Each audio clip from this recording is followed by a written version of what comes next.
AFC Asian cup বাছাই পর্বে group C এর পঞ্চম ম্যাচে আগামী 18 নভেম্বর মঙ্গলবার মুখোমুখি হতে যাচ্ছে প্রতিবেশী দুই দল বাংলাদেশ ও ভারত। ম্যাচটি শুরু হবে বাংলাদেশ সময় রাত 8টায়।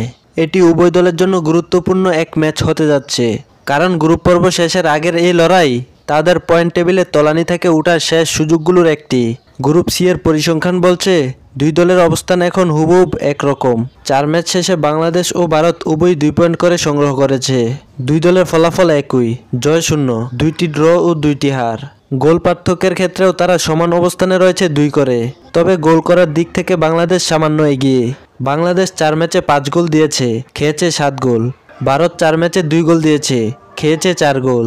অর্থাৎ আক্রমণে বাংলাদেশ কিছুটা প্রাণবন্ত, কিন্তু রক্ষণভাগে দুর্বলতা রয়ে গেছে। বর্তমানে গ্রুপ সি এর শীর্ষে রয়েছে হংকং ও সিঙ্গাপুর। দুই দলই 4 ম্যাচে 8 পয়েন্ট নিয়ে যৌথভাবে প্রথম স্থানে। অন্যদিকে বাংলাদেশ ও ভারত 2 পয়েন্ট নিয়ে যথাক্রমে তৃতীয় ও চতুর্থ স্থানে আছে। ফলে 18 নভেম্বর ম্যাচটি শুধুমাত্র পয়েন্ট অর্জনের নয়, বরং মর্যাদা ও আত্মবিশ্বাস ফিরে পাওয়ার লড়াই হয়ে উঠেছে। সাম্প্রতিক পারফরম্যান্সে দুই দলের মধ্যে বিশেষ পার্থক্য নেই। গত 4 ম্যাচে উভয় দলেরই ফলাফল 2টি ড্র ও 2টি হার।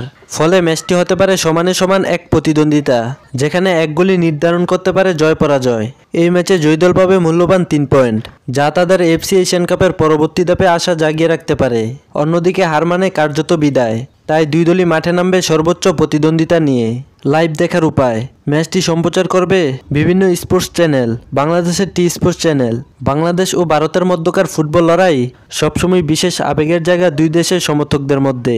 দুই দলই এখন সমান অবস্থানে, তাই মঙ্গলবারের এই ম্যাচটি হতে যাচ্ছে প্রতিদ্বন্দ্বিতা ও সম্মানের যুদ্ধ।